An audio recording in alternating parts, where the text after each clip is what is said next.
പ്രിയപ്പെട്ട സഹോദരങ്ങളെ, ഇസ്രായേലിനെ സംബന്ധിച്ചിടത്തോളം വലിയ ഭീതി ഇപ്പോൾ ഉണ്ടായിരിക്കുന്നത് ഇറാന്റെ പ്രതിരോധ സംവിധാനങ്ങളിൽ തന്നെയാണ്. ഇറാൻ ആകാശത്ത് വെച്ച് അമേരിക്കയുടെയും ഇസ്രായേലിന്റെയും യുദ്ധവിമാനങ്ങളെ പ്രതിരോധിക്കാനുള്ള സംവിധാനങ്ങൾ ഉപയോഗിച്ചു തുടങ്ങിയെന്നത് ഇപ്പോൾ അമേരിക്കയെയും ഇസ്രായേലിനെയും ഒരുപോലെ ആശങ്കപ്പെടുത്തിയിട്ടുണ്ട്. ഇപ്പോൾ വരുന്ന പുതിയ വീഡിയോ നിങ്ങൾക്ക് കാണാം. ഈ വീഡിയോയിൽ നിങ്ങൾക്ക് കാണാം മറ്റൊരു യുദ്ധവിമാനമാണ്. അറബി ചാനൽ റിപ്പോർട്ട് ചെയ്യുന്നത് മഹാവിഫ് ഇസ്രായേലിയ മിൻ ഇംതിലാഖി ഇറാൻ അസ്ലിഹ ഖാദിറ അല ഇസ്കാത്തി ത്വാഹിറാത്ത് അൽ മുഖാത്തല വൽ ഹർബിയ മിന സമാ. വ്യോമതലങ്ങളിൽ വെച്ച് ആക്രമിക്കാൻ സാധിക്കുന്ന പ്രതിരോധ സംവിധാനങ്ങൾ ഇറാന്റെ കയ്യിലുണ്ടായാൽ അത് വലിയ അപകടമാണ് എന്നാണ് ഇപ്പോൾ ഇസ്രായേൽ മനസ്സിലാക്കുന്നത്. വലിയ രൂപത്തിലുള്ള ഭീതി ഇസ്രായേലിന് മുന്നിൽ ഈ കാര്യത്തിൽ ഉണ്ടായിരിക്കുകയാണ്. കാരണം അത്തരത്തിലുള്ള ഒരു ആക്രമണമാണ് ഇപ്പോൾ കുവൈത്തിന് മുകളിൽ ഉണ്ടായിരിക്കുന്നത്. ഇവിടെ കാണാം അവ്വലു മുവാജഹ ബൈന മുഖാത്തലാത്ത് സുഖോയ് 35 ഇറാനിയ മുഖാത്തലാത്ത് F-35. അമേരിക്കയുടെ F-35ഉം റഷ്യയുടെ സുഖോയ് 35ഉം തമ്മിൽ ഇപ്പോൾ ആകാശത്ത് വെച്ച് യുദ്ധം നടന്നിരിക്കുന്നു. ഇത് ഒരു പുതിയ രീതിയാണ്.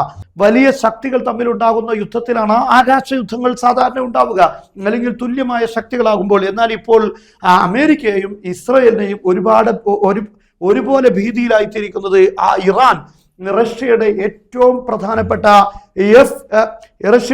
പ്രധാനപ്പെട്ട സുഖോയ് 35 യുദ്ധവിമാനം ആകാശത്ത് വെച്ച് അമേരിക്കൻ വിമാനങ്ങളെ തുരത്താൻ വേണ്ടി ഉപയോഗിക്കുന്നു എന്നതാണ്. ഇന്ന് MiG-29 തുടങ്ങിയ യുദ്ധവിമാനങ്ങൾ ഇറാന്റെ വ്യോമ മേഖലയിൽ വട്ടമിട്ട് പറക്കുന്നുണ്ടായിരുന്നു. അത് അതിർത്തിയിലേക്ക് കടക്കുന്നിടത്ത് തന്നെ ആക്രമിച്ചുകൊണ്ട് ഇസ്രായേലിന്റെയും അമേരിക്കയും യുദ്ധവിമാനങ്ങളെ പിന്തിരിപ്പിക്കുന്ന ഒരു വീഡിയോ ഇന്ന് പുറത്തു വന്നിട്ടുണ്ട്. അപ്പോൾ ഇറാൻ ഇത്തരത്തിലുള്ള സംവിധാനങ്ങൾ ഉപയോഗിക്കുന്നു എന്നത് വലിയ രൂപത്തിൽ അമേരിക്കയെയും ഇസ്രായേലിനെയും ഒരുപോലെ ആശങ്കപ്പെടുത്തിയിരിക്കുകയാണ്.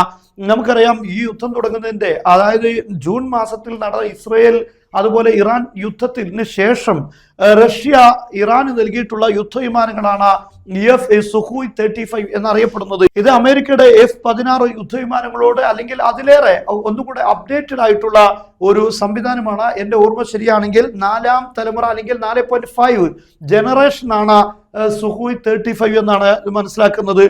ഇത് ഏകദേശം 48ഓളം യുദ്ധവിമാനങ്ങൾ ഇറാന് കൈമാറിയിട്ടുണ്ട് എന്ന വാർത്ത വന്നിരുന്നു. പക്ഷെ ഈ വിമാനങ്ങൾ തകർക്കാൻ ഇറാനും അതുപോലെ തന്നെ അമേരിക്കയും ശ്രമിച്ചാൽ കഴിയില്ല എന്നത് വലിയ കാരണം ഇതെല്ലാം ഭൂമുഖത്തുള്ള ഏതെങ്കിലും ബേസുകളിലാണെങ്കിൽ നിഷ്പ്രയാസം അത് അമേരിക്കയും ഇസ്രായേലും തകർക്കുമായിരുന്നു. അതിനെതിരെ മിസൈൽ ആക്രമണം നടത്തി അതെല്ലാം ഉടച്ചു കളയും.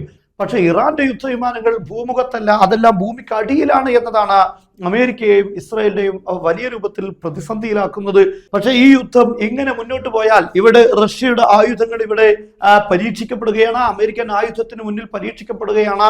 ഒന്നാമത്തെ കാര്യം. രണ്ടാമത്തെ കാര്യം, ഇതിൽ ഏതെങ്കിലും രൂപത്തിൽ വീഴ്ച സംഭവിച്ചു പോയാൽ അമേരിക്കയുടെ ഡിഫൻസ് സംവിധാനങ്ങൾ ലോകതലങ്ങളിൽ തന്നെ അതിന് വലിയ രൂപത്തിലുള്ള ഇടിവ് സംഭവിക്കും. അങ്ങനെ തുടങ്ങി ഒരുപാട് പ്രശ്നങ്ങളെയാണ് ഇപ്പോൾ അമേരിക്ക ഇറാനെതിരെയുള്ള യുദ്ധത്തിൽ അഭിമുഖീകരിച്ചു കൊണ്ടിരിക്കുന്നത്.